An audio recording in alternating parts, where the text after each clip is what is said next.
Gear घेतल्याचे आपण कधी ऐकले आहे का? नाही ना? मग अशीच घटना प्रत्यक्ष घडली आहे मध्य रेल्वेच्या भुसावळ विभागातील मनमाड जंक्शन स्थानकजवळ। धावत्या गाडीतून प्रवासी खाली पडल्याने प्रवाशाचे प्राण वाचवण्यासाठी चक्क 200 मीटर रेल्वे रिव्हर्स नेण्यात आल्याची घटना घडली। या घटनेमुळे रेल्वे गाडीचे लोको पायलट अर्थात ड्रायव्हर आणि गार्ड यांच्या माणुसकीचे दर्शन घडल्यामुळे सर्वत्र त्यांचे कौतुक केले जात आहे। असे असले तरी या घटनेमुळे घटनेतील जखमीचे प्राण वाचवण्यात मात्र अपयश आले आहे।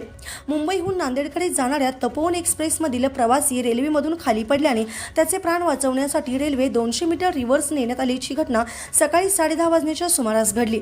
लोको पायलट अर्थात ड्रायव्हर आणि गार्ड यांच्या अथक प्रयत्नानंतरही गंभीर जखमी प्रवाशाचे प्राण वाचवण्यात अपयश आले असले तरी दोघांच्या कसोशीच्या प्रयत्नांचे अन्य प्रवाशांनी कौतुक केले। शनिवारी मुंबईहून नांदेडकडे जाणारी तपोवन एक्सप्रेस समिट स्थानक सोडून मनमाडकडे येत असताना चेन खेचल्याने रेल्वे थांबवण्यात आली। लोको पायलट आणि गार्ड यांनी चौकशी केली असता तिसऱ्या डब्यात दरवाजाजवळ उभा असलेला एक प्रवासी रेल्वे खाली पडल्याची माहिती त्यांना अन्य प्रवाशांकडून समजली। त्यांनी प्रसंगाचे गांभीर्य ओळखत या प्रवाशाचे प्राण वाचवण्यासाठी तातडीने पावले उचलत त्याचा शोध घेतला। रेल्वे थांबलेल्या ठिकाणी आणि प्रवासी पडलेले ठिकाण हे बरेच अंतर असल्याने त्यांनी रेल्वे 200 मीटर रिव्हर्स नेली। दरम्यान मार्गात सिग्नल असल्याने रेल्वे थांबवण्यात येऊन जखमीचा शोध घेत त्यास स्ट्रेचरवरून मनमाड स्थानकापर्यंत हलवण्यात आले। तत्पूर्वी मनमाड रेल्वेच्या कर्मचाऱ्यांना घटनेची पूर्वकल्पना देण्यात आली। त्यामुळे येथील कर्मचाऱ्यांनी तपोवन मार्गे असणाऱ्या इतर गाड्यांना समेट स्थानकावरच थांबवले। यावेळी राज्य राखीव पोलीस दलाचेही सहकार्य घेण्यात आले।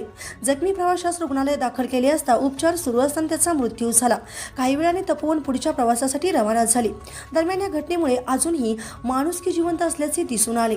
लोको पायलट गार्ड यांच्या प्रयत्नांचे रेल्वेतील अन्य प्रवाशांनी कौतुक केले आहे। महाराष्ट्र क्रांती न्यूजसाठी मुख्य संपादक प्रकाश बागुल, मनमाड। अशाच नवनवीन बातम्या पाहण्यासाठी आमच्या महाराष्ट्र क्रांती न्यूज या YouTube चॅनलला लाईक करा, सबस्क्राईब करा आणि बेल आयकॉनला प्रेस करा।